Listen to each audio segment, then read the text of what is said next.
नमस्कार दोस्तों, स्वागत है आपका हमारे चैनल झारखंड स्टडी 910 पर। दोस्तों, आज की इस वीडियो में झारखंड सचिवालय पेपर 2 हिंदी से संबंधित जो निर्धारित कवि हैं हिंदी साहित्य में, तो हमारा जो आज का कवि है सूरदास है। तो चलिए शुरू करते हैं आज की इस क्लास को और सूरदास के बारे में जानते हैं। तो सूरदास का जन्म जो है 1478 ईस्वी में हुआ है दिल्ली में, और 1583 ईस्वी में देहावसान हुआ है। जीवन परिचय की बात करें तो सूरदास का नाम सूरदास है। जन्म 1478 ईस्वी। मृत्यु का स्थान पारसौली। मृत्यु जो हुई है 1583 ईस्वी में हुई है। कहाँ पर हुई है? तो पारसौली पर हुई है। उनके पिता का नाम पंडित रामदास थे। गुरु का नाम आचार्य वल्लभाचार्य थे। भक्ति की बात करें तो कृष्ण भक्ति धारा के वे कवि रहे हैं। सूरदास जो है किस काव्य धारा के? तो कृष्ण भक्ति काव्य धारा के। ब्राह्म का रूप सगुन भक्ति धारा, और अगर ब्राह्म का रूप करें तो सगुन हो जाएंगे। निवास स्थान श्रीनाथ मंदिर। सूरदास जो है श्रीनाथ मंदिर पर भजन कीर्तन क्या करते थे और वहीं पर रहते थे। भाषा की बात करें तो वह ब्रज भाषा के कवि थे। काव्य कृतियाँ सूरसागर, सूरसारावली, साहित्य लहरी। साहित्य में योगदान कृष्ण की बाल लीलाओं तथा कृष्ण लीलाओं का मनोरम चित्रण किया है। रचनाएं हैं सूरसागर, साहित्य लहरी और सूरसारावली, ये इनकी रचनाएं हैं। जीवन परिचय की बात करें तो भक्तिकालीन महाकवि सूरदास का जन्म रुनकता नामक ग्राम में सन 1478 ईस्वी में पंडित रामदास जी के घर पर हुआ था। पंडित रामदास सारस्वत ब्राह्मण थे। तो यहाँ पर सवाल बन रहा है कि जो सूरदास के पिता का नाम क्या था? तो पंडित रामदास, और वह कैसे ब्राह्मण थे? तो सारस्वत ब्राह्मण थे। याद रखना इस चीज़ को कि पंडित रामदास जो है सारस्वत ब्राह्मण थे। कुछ विद्वान सिही नामक स्थान को सूरदास का जन्म स्थान मानते हैं। सूरदास जन्म से अंधे थे या नहीं, इस संबंध में भी विद्वानों में मतभेद है। कहा जाता है फ्रेंड्स कि सूरदास जन्म से अंधे थे, लेकिन इस संबंध में भी विद्वानों में मतभेद है। विद्वानों का कहना है कि बाल मनोवृत्तियों एवं चेष्टाओं का जैसा सूक्ष्म वर्णन सूरदास जी ने किया है, वैसा वर्णन कोई जन्मांध व्यक्ति कर ही नहीं सकता। इसीलिए ऐसा प्रतीत होता है कि वह संवत बाद में अंधे हुए होंगे। विद्वानों का कथन है कि सूरदास जी ने जो बाल लीलाएं हैं, यानी कृष्ण की बाल लीलाओं का जैसा वर्णन किया है, वैसा कोई अंधा व्यक्ति कर ही नहीं सकता है। तो इसीलिए हम कह सकते हैं कि सूरदास जी जो है वह बाद में अंधे हुए होंगे। वह हिंदी भक्त कवियों में शिरोमणि माने जाते हैं, यानी सर्वश्रेष्ठ माने जाते हैं सूरदास जी। सूरदास जी एक बार वल्लभाचार्य जी के दर्शन के लिए मथुरा के गौघाट आए। तो सूरदास जी वल्लभाचार्य के दर्शन के लिए कहाँ आए थे? तो मथुरा के गौघाट आए और उन्हें सुरक्षित एक पद गाकर सुनाया। वल्लभाचार्य ने तभी उन्हें अपना शिष्य मान लिया। सूरदास की सच्ची भक्ति और पद रचना की निपुणता देखकर वल्लभाचार्य ने उन्हें श्रीनाथ मंदिर का कीर्तन भार सौंप दिया। तभी से वह मंदिर उनका निवास स्थान बन गया। सूरदास जी विवाहित थे तथा विरक्त होने से पहले भी अपने परिवार के साथ ही रहते थे। वल्लभाचार्य जी के संपर्क में आने से पहले सूरदास जी दीनता के पद गाया करते थे। तो आपको याद रखना है कि सूरदास जी कैसे पद गाया करते थे? तो दीनता के पद गाया करते थे, तथा बाद में अपने गुरु के कहने पर कृष्ण लीला का गान करने लगे। सूरदास जी की मृत्यु 1583 ईस्वी में गोवर्धन के पास पारसौली नामक ग्राम में हुई थी। तो सूरदास की मृत्यु 1583 ईस्वी में हुई है, लेकिन कहाँ पर हुई है? तो पारसौली नामक ग्राम में, जो गोवर्धन के पास थे, पारसौली नामक ग्राम। साहित्य परिचय की बात करें तो सूरदास जी के महान काव्यात्मक प्रतिभा से संपन्न कवि थे। सूरदास जी जो हैं महान काव्यात्मक प्रतिभा से संपन्न कवि थे। कृष्ण भक्तों को इन्होंने काव्य का मुख्य विषय बनाया, और कृष्ण भक्त का जो है इन्होंने काव्य का मुख्य विषय बनाया। उन्होंने श्री कृष्ण के सगुण रूप के प्रति शाखा भाव की भक्ति का निरूपण किया है। इन्होंने मानव हृदय की कोमल भावनाओं का प्रभावपूर्ण चित्रण किया है। अपने काम में भावात्मक पक्ष और कलात्मक पक्ष दोनों पर उन्होंने अपनी विशिष्ट छाप छोड़ी है। दोनों ही पक्षों में, यानी भावात्मक पक्ष और कलात्मक पक्ष दोनों पर उन्होंने अपनी विशिष्ट छाप छोड़ी है। कृतियाँ एवं रचनाएं। भक्त शिरोमणि सूरदास जी ने लगभग 1.25 लाख पदों की रचना की थी, जिनमें से केवल 8 से 10 हजार पद ही प्राप्त हो पाए हैं। काशी नागरी परिचारिणी सभा के पुस्तकालय में यह रचनाएं सुरक्षित है। तो सूरदास जी की जो पद है यानी उनकी रचनाएं है कहाँ पर सुरक्षित है, तो काशी नागरी परिचारिणी सभा पुस्तकालय में। पुस्तकालय में सुरक्षित रचनाओं के आधार पर सूरदास जी की ग्रंथों की संख्या 25 मानी जाती है। सूरदास जी के ग्रंथों की संख्या कितनी मानी जाती है, तो 25 मानी जाती है। किंतु इनके 3 ग्रंथ ही उपलब्ध हुए हैं जो अग्रलिखित हैं। 3 ग्रंथ क्या क्या है, तो यह सूरदास जी की एकमात्र प्रामाणिक कृति है। यह एक गीति काव्य है। क्या है, गीति काव्य है जो श्रीमद् भागवत ग्रंथ से प्रभावित है।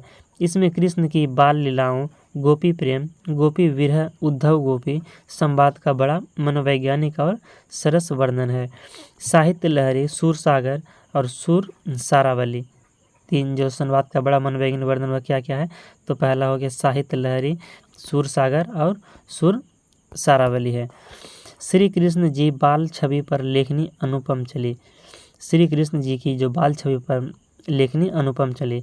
सूर सारावली, तो यह ग्रंथ सूरसागर का सार भाग है।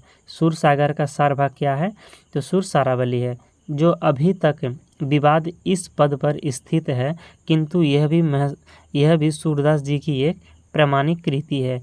इसमें 1107 पद हैं। सूर सारावली में कितने पद हैं, तो 1107 पद हैं। साहित्य लहरी की बात करें तो इस ग्रंथ में 118 दृष्टिकूट पदों का संग्रह है। कितने पदों का संग्रह है, तो 118 याद रखना है। और सूर सारावली में 1107 पद हैं। तो साहित्य लहरी में 118 दृष्टिकूट पदों का संग्रह है तथा इसमें मुख्य रूप से नायिकाओं एवं अलंकारों की विवेचना की गई है। कहीं कहीं श्री कृष्ण की बाल लीलाओं का वर्णन तथा 1-2 स्थलों पर महाभारत की कथा के अंशों की झलक भी दिखाई देती है। भाषा शैली की बात करें तो सूरदास जी ने अपने पदों में ब्रज भाषा का प्रयोग किया है। सूरदास जी किस भाषा में लिखते थे, यानी किस भाषा में पदों की रचना करते थे, तो ब्रज भाषा में। सूरदास जी की भाषा ब्रज भाषा थी। भाषा का प्रयोग किया है तथा इनके सभी पद गीतात्मक है, जिस कारण इनमें मधुर गुण की प्रधानता है। इन्होंने सरल एवं प्रभाव और शैली का प्रयोग किया है। उनका काव्य मुक्तक शैली पर आधारित है। सूरदास की जो काव्य है किस शैली पर आधारित है, तो मुक्तक शैली याद रखना है आपको, मुक्तक शैली पर आधारित है। व्यंग्य, वक्रता और वाग्दिग्धता सुर की भाषा की प्रमुख विशेषताएं हैं तथा वर्णन में वर्णनात्मक शैली का प्रयोग किया गया है। दृष्टिकूट पदों में कुछ क्लिष्टता अवश्य आ गई है। हिंदी साहित्य में स्थान, सूरदास जी का हिंदी साहित्य में कितना स्थान था, यह देख लेते हैं कि हिंदी साहित्य में सूरदास जी हिंदी साहित्य के महान काव्यात्मक प्रतिभा संपन्न कवि थे। इन्होंने श्री कृष्ण की बाल लीलाओं और प्रेम लीलाओं का जो मनोरम चित्रण किया है वह साहित्य में अद्वितीय है। हिंदी साहित्य में वास्तव वर्णन का एकमात्र कवि सूरदास जी को ही माना जाता है। साथ ही उन्होंने विरह वर्णन का भी अपनी रचनाओं में बड़ा ही मनोरम चित्रण किया है। सूरदास जी का विवाह, कहा जाता है कि सूरदास जी ने विवाह किया था। हालांकि इनके व्यवहार को लेकर कोई साक्ष्य प्राप्त नहीं हुए हैं, लेकिन फिर भी उनकी पत्नी का नाम रत्नावली माना गया है। तो उनकी पत्नी का नाम क्या माना गया है, तो रत्नावली माना गया है। कहा जाता है कि संसार से विरक्त होने से पहले सूरदास जी ने अपने परिवार के साथ यह जीवन व्यतीत क्या करते थे। सूरदास के गुरु, अपने परिवार से विरक्त होने के पश्चात सूरदास जी दीनता के पद गाया करते थे। कवि सूरदास के मुख से भक्ति का एक पद सुनकर श्री वल्लभाचार्य ने अपना शिष्य मान लिया। तो इनके गुरु कौन हो गए, तो इनका गुरु हो गया वल्लभाचार्य, जिसके बाद वह कृष्ण भगवान का स्मरण और उनकी लीलाओं का वर्णन करने लगे। साथ ही वह आचार्य वल्लभाचार्य के साथ मथुरा के गौ घाट पर स्थित श्रीनाथ के मंदिर में भजन कीर्तन किया करते थे। महान कवि सूरदास आचार्य वल्लभाचार्य के प्रमुख शिष्य में से एक थे और एक अष्टछाप कवियों में भी सर्वश्रेष्ठ स्थान रखते थे। तो फ्रेंड यहाँ पर अष्टछाप शब्द आया है, तो अष्टछाप जो है कवि, तो अष्टछाप में कुल 8 कवि थे।